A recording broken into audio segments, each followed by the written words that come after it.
Hello student, आपका concept प्रीतम कुछ में बहुत स्वागत है, बहुत बहुत स्वागत है। जय हिंद दोस्तों। तो आज हम शुरू करने वाले हैं।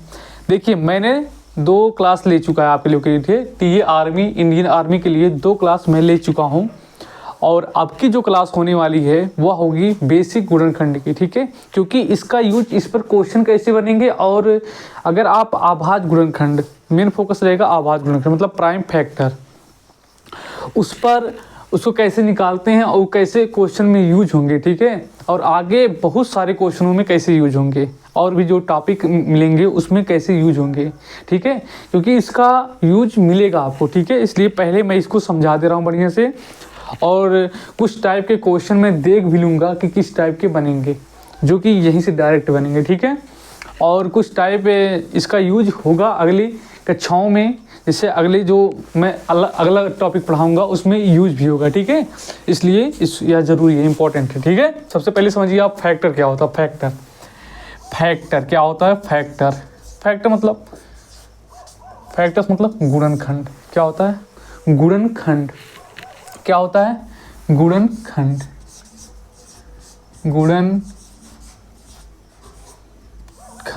ठीक है। सामने होते तो और मज़ा आ जाता, ठीक है। जो नहीं समझ में आता बहुत अच्छे समझाते, ठीक है। इसलिए इस चैनल को सब्सक्राइब मतलब लोगों तक भेजिए, शेयर करिए, सब्सक्राइब करें अधिक से अधिक, जिससे लाइव आ पाऊँ। और लाइव आने के बाद जो भी आप कमेंट करेंगे, जो भी दिक्कत होगी उसको तुरंत सॉल्व करेंगे हम, ठीक है। तो क्या है, मतलब क्या मैं पढ़ा रहा हूँ? गुणनखंड, ठीक है। गुणनखंड क्या होता है? गुणन के रूप में खंड किया जाए, गुणनखंड, ठीक है। जैसे मैं अगर देखूं, तोड़ मतलब संख्याओं को तोड़ दिया जाए और तोड़ के उसको गुणा के रूप में लिखा जाए। जैसे अगर मैं मान लो 24 ले रहा हूँ, क्या ले रहा हूँ? 24।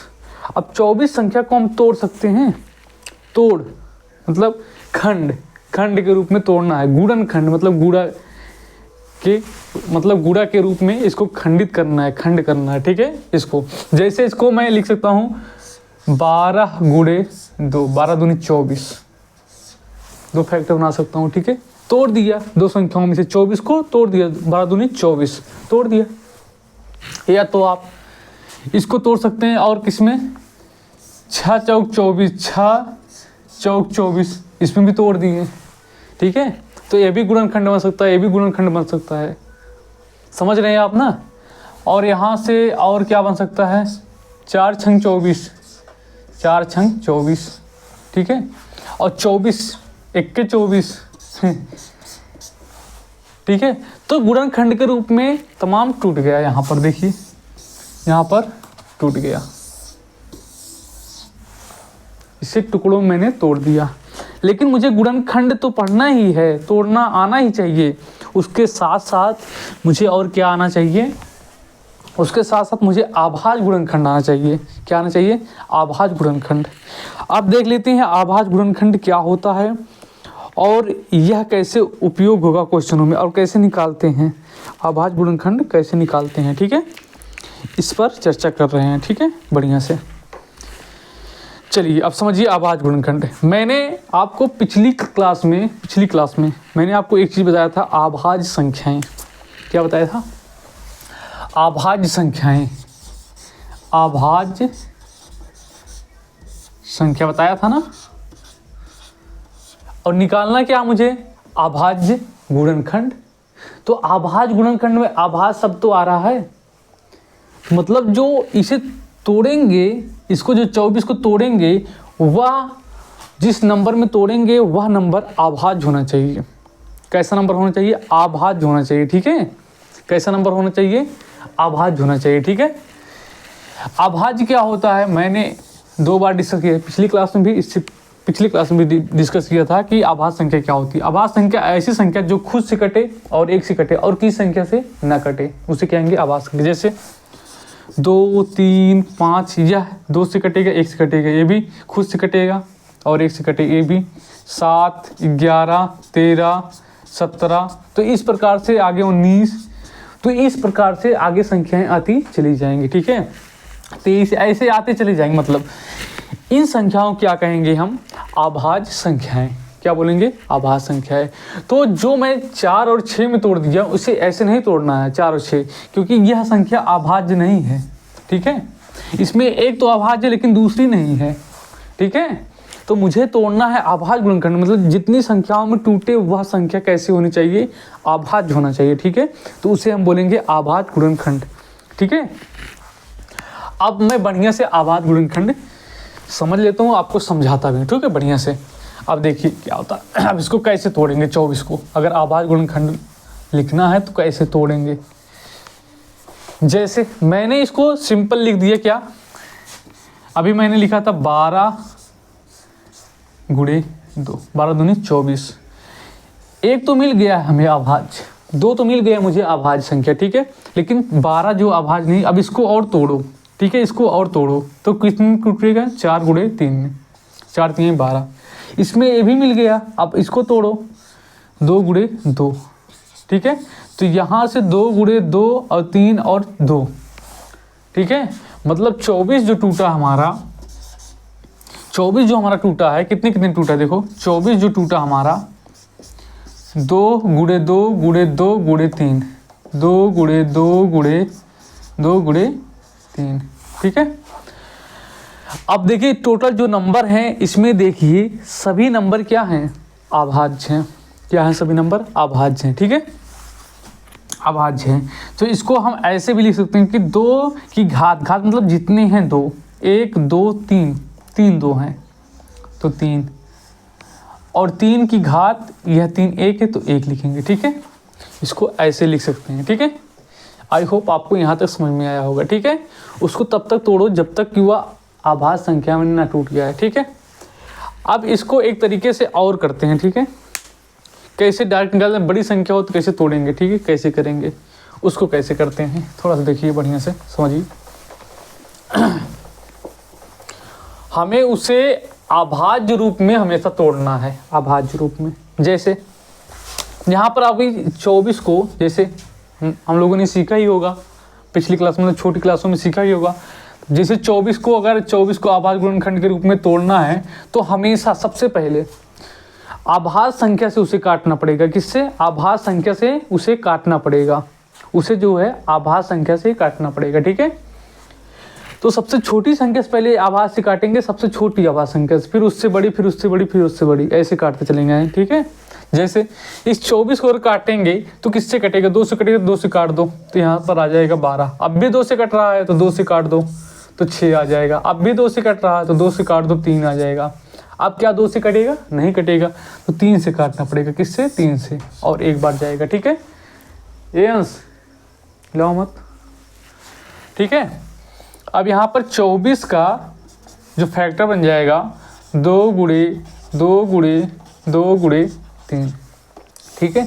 यही इसका प्राइम फैक्टर हो गया, ठीक है। आई होप आपको समझ में आया होगा प्राइम फैक्टर क्या होता है, ठीक है। प्राइम फैक्टर क्या होता है आपको समझ में आया होगा। 1 मिनट,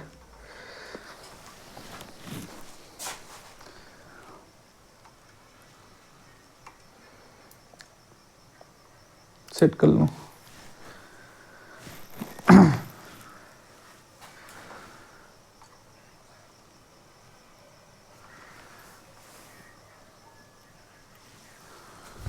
ठीक है दोस्तों, यहां से आपको प्राइम फैक्टर बहुत अच्छे से समझ में आया होगा, ठीक है। अब देखिए यहां पर जैसे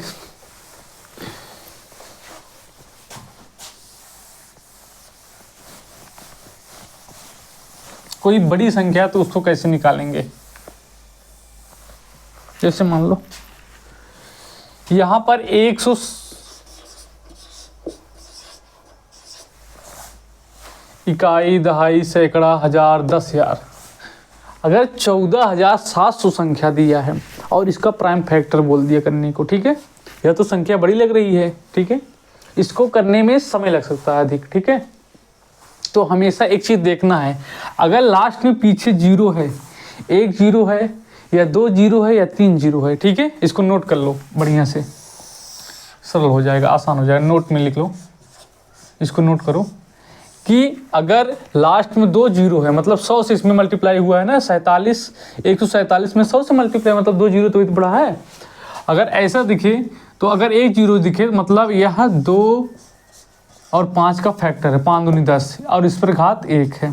लेकिन अगर 100 दिखे तो इसका मतलब 2 की घात 2 और 5 की घात 2, और 3 दिखे मतलब 1000, तो 2 की घात 3 और 5 की घात 3, और 4 दिखे, 4 जीरो दिखे मतलब 10,000, तो 2 की घात 4 और 5 की घात 4, ठीक है, उसमें ऐसे ऐड कर लेना। तो यहाँ से जो 2 जीरो है इसमें, मतलब इसको अगर तोड़ेंगे तो ये तो दिख रहा है ना 147 गुणे 100, ये तो दिख ही रहा है। अब इसको क्या लिख देंगे, इतनी को लिख देंगे 2 की घात 2 और 5 की घात 2, यहाँ से एक फैक्टर आ गया, ठीक है। अब 47 से 147 मतलब 21 सत्ते 147, ठीक है। तो 21 सत्ते 147, 21 सत्ते 147। अब देखिए यह तो आ गया प्राइम, मतलब प्राइम नंबर, ठीक है। अब इसको भी तोड़ सकते हैं, तो 7 त्रिक 21, 7 त्रिक 21, 21 सत्ते 147 और 7 त्रिक 21, ठीक है। तो यहाँ से देखो, अब इस 147 और यहाँ से मान लो 2 जीरो, ठीक है। इसका कितना फैक्टर बन गया, 2, 2 की घात 2, और यहाँ पर 3 की घात 3, 1 है 3 घात 1, उसके बाद 5 की घात 2, 5 की घात 2, उसके बाद 7 की घात 1 है यहाँ, 7 1 यहाँ है, तो 7 की घात 2। इस प्रकार से हम फैक्टर कर सकते हैं, ठीक है।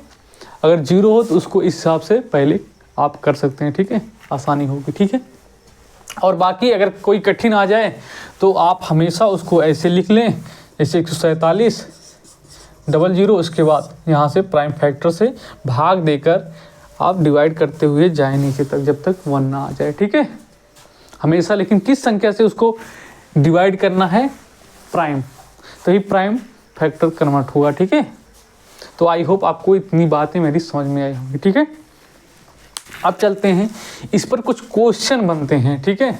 इस पर कुछ क्वेश्चन बनते हैं, कैसे कैसे क्वेश्चन बनते हैं उसको देख लेते हैं बढ़िया से।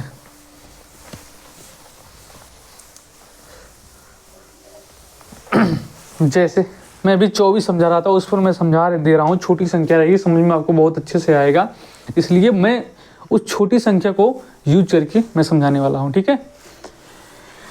यहाँ पर जैसे 24 था, ठीक है, इसका प्राइम फैक्टर मैंने किया तो कितना आया था, 2 दूनी 4, 4 दूनी 8, 8 दूनी 16, नहीं 2 दूनी 4, 4 दूनी 8, 8 त्रिक 24, ठीक है। तो 2 की घात 3, 2 दूनी 4, 4 दूनी 8, 8 त्रिक 24, 3 की घात 1, यही तो आया था, ठीक है। अब अगर इसका टोटल फैक्टर मतलब कितनी संख्याओं से कटेगा ये, उसको कहेंगे टोटल फैक्टर, निकालेंगे। टोटल फैक्टर पूछ सकता है कि 24 का टोटल फैक्टर क्या होगा, कितनी संख्याएं से ये कटेगा। और पूछ सकता है कि विषम फैक्टर बताइए, सम फैक्टर बताइए, ठीक है। इस प्रकार से क्वेश्चन पूछ सकता है। तो हम टोटल फैक्टर निकालने के लिए क्या करेंगे, जो भी सबसे पहले उसका प्राइम फैक्टर निकालेंगे। क्या निकालेंगे, प्राइम फैक्टर। और प्राइम फैक्टर निकालने के बाद अगर 2 3 बार आएगा तो उसको घात चढ़ा के लिख देंगे, ठीक है, कोई भी संख्या हो, ठीक है। जैसे यहाँ पर 2 3 बार आया था तो 2 की घात 3, और यहाँ पर 3 1 बार आया 3 घात 1, अगर 5 होता 2 बार आता तो 5 की घात 2, ठीक है। तो इस प्रकार से पहले मुझे लिख लेना है, ठीक है। उसके बाद क्या करना है, अगर टोटल फैक्टर निकालना है, क्या निकालना है, टोटल फैक्टर। तो आप क्या करेंगे, जो भी घातें रहेंगी उसमें एक और अधिक, जैसे यहाँ पर मान लो, यहाँ पर जैसे 1 की घात मान लो, यहाँ पर 2 की घात मान लो, 2 की घात a है, और यहाँ पर 3 की घात b है। तो जो भी घात लगी रहेंगी उसको एक और ऐड करके उसका मल्टीप्लाई करना। जैसे यहाँ पर 2 है, 2 का 3 है, 3 में एक और जोड़ दो मतलब 4 हो जाएगा, ठीक है, मल्टीप्लाई मतलब गुणा। और 1 है, 1 में और एक अधिक जोड़ दो, 2 हो जाएगा 2। अब इसको क्या कर दो, गुणा कर दो, 4 दूनी 8। तो इसके टोटल फैक्टर कितने होंगे, 8 होंगे, ठीक है। अब मैं आपको प्रूव करके भी दिखा दे रहा हूँ। जैसे 24 है, 24 को कौन कौन संख्या काटेगा, 1 काटेगा, 2 से कट जाएगा, 3 से कट जाएगा, 4 से कटेगा, 4 से कट जाएगा, 6 चौक 24, 6 से कट जाएगा, 8 3 24, 8 से कट जाएगा, ठीक है, 12 से कट जाएगा, फिर 24 से कट जाएगा। 1 2 3 4 5 6 7 8। देखो टोटल फैक्टर इसके निकल गए ना कि इसके टोटल फैक्टर कितने हैं, 8 हैं। ठीक है, टोटल फैक्टर कितने हैं, 8 हैं। और यही टोटल फैक्टर मैंने यहाँ पर निकाला। ठीक है, तो इस प्रकार से अगर टोटल फैक्टर पूछे तो आप निकाल सकते हैं। इस हिसाब से जितना भी फैक्टर आए प्राइम फैक्टर, उस पर जितनी भी घातें लगी रहेंगी, सारी घातों में एक ऐड करके सारी घातों का मल्टीप्लाई कर देना है। ठीक है, यहाँ पर जैसे 3 था और यहाँ पर 1 था, घात लगे थे, तो इस 3 को 4 मैंने बना लिया और इस 1 को क्या बना लिया, 2। एक बढ़ा के मतलब 1 ऐड कर लेना है। ठीक है, जैसे यहाँ पर अगर a है तो 1 + 1 करके मल्टीप्लाई करना और b + 1 करके। ठीक है, मतलब 1 ऐड करके मल्टीप्लाई करके जो आप चाहेंगे वो निकल, मतलब टोटल फैक्टर निकल जाएगा। ठीक है, तो इस हिसाब से आप निकाल सकते हैं। अब देखिए, और अगर इवन फैक्टर पूछ ले कि इवन फैक्टर कितने, इवन मतलब सम, 2 4 6 8 12 24, ये हमारी क्या है, इवन फैक्टर हैं। लेकिन इवन फैक्टर से पहले एक होता है प्रॉपर फैक्टर। ठीक है, प्रॉपर फैक्टर जिसे समुच्चय क्या बोलते हैं, समुचित गुणनखंड। किसे क्या बोलते हैं, समुचित गुणनखंड। समुचित गुणनखंड किसे कहते हैं, देखिए सबसे पहले आप समझिए प्रॉपर फैक्टर। इसमें क्या होगा, जैसे 24 का फैक्टर निकालने 1 2 3 4 6 8 12 और 24। ठीक है, तो इसमें क्या होगा, हमारा 1 और 24 जो कि हर संख्या का होता है, हर संख्या 1 और 24 से कट जाती है। ठीक है, तो उसको इंक्लूड नहीं करेंगे, इसको छोड़ के 1 और 24 को छोड़कर ओनली इतना लेंगे, 1 और मतलब खुद और 1 को छोड़कर जितनी और संख्याएं हैं सबको क्या कहेंगे, प्रॉपर फैक्टर, मतलब समुचित, प्रॉपर फैक्टर, फैक्टर्स। ठीक है, इसको कहेंगे समुचित। तो जो भी फैक्टर आएगा टोटल फैक्टर, अगर आपको प्रॉपर फैक्टर निकालना है, इसे प्रॉपर फैक्टर्स निकालना है तो आप क्या करेंगे, प्रॉपर फैक्टर मतलब समुचित फैक्टर्स। अगर पूछ ले कि इस संख्या का समुचित फैक्टर कितनी है, ठीक है, कितना है, तो आप क्या करेंगे, टोटल फैक्टर निकालने के बाद उसमें से 2 घटा देंगे, मतलब 2 घटा देंगे, क्योंकि वह स्वयं और एक और स्वयं नहीं मानते। ठीक है, उसमें तो क्या करेंगे, 8 में से 2 घटा देंगे, कितना हो जाएगा, 6। ठीक है, और यहाँ से भी 6, 1 2 3 4 5 6। ठीक है, तो इस हिसाब से आप निकाल सकते हैं। ठीक है, अब चलते हैं, क्या करते हैं, इवन फैक्टर निकालना सीखते हैं।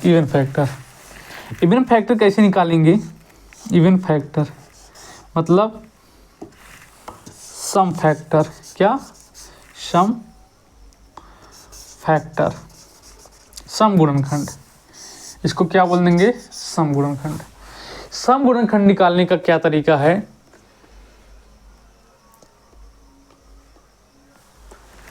कि इसमें जो 1 ऐड किया हूं, ठीक है, इसमें और भी संख्या हो सकती है, और भी घातें लगी और संख्या हो सकती है, तो क्या करेंगे, इस वाले पहले वाले पर जो सम है इसमें से 1 कम कर देंगे।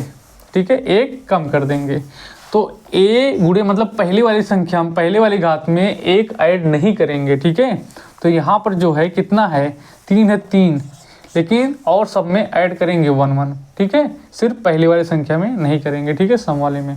ठीक है, क्योंकि 2 सम है।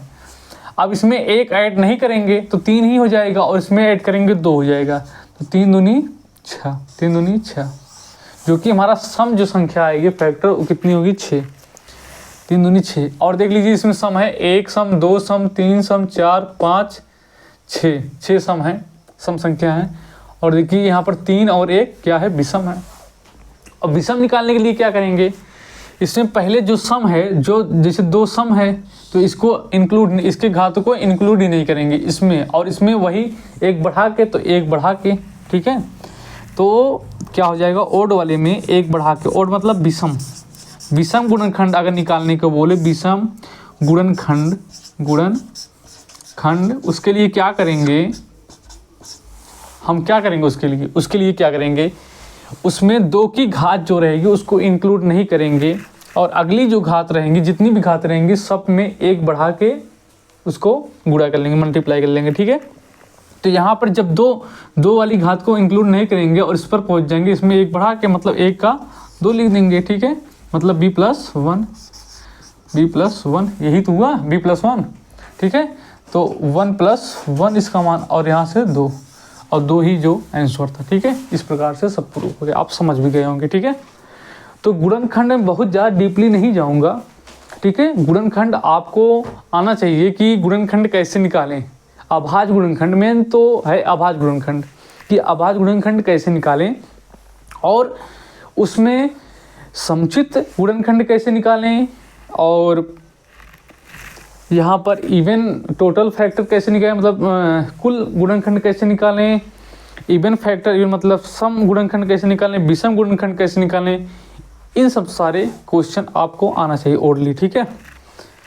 आप क्या कहें टोटल फैक्टर में क्या कहें, जितनी भी खाते रहेंगी अभाज्य संख्याओं की उसको एक बढ़ा के गुणा कर देना है, ठीक है। प्रॉपर में क्या करना है, जो टोटल फैक्टर है उसमें से 2 घटा देना, मतलब समुचित अगर गुणनखंड पूछे, ठीक है।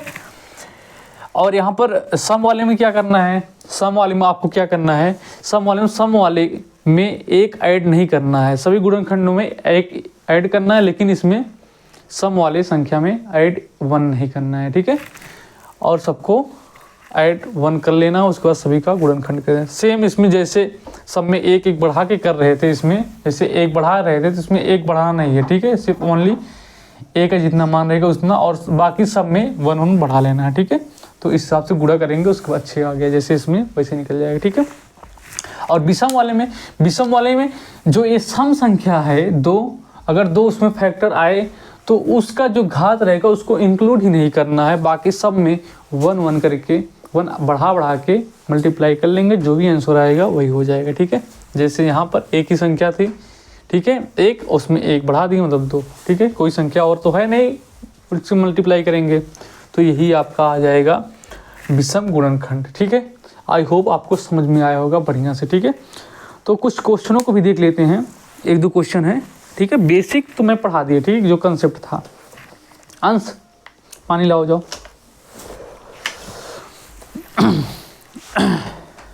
चलिए 1-2 क्वेश्चन और देख लेते हैं इस पर बेस, ठीक है।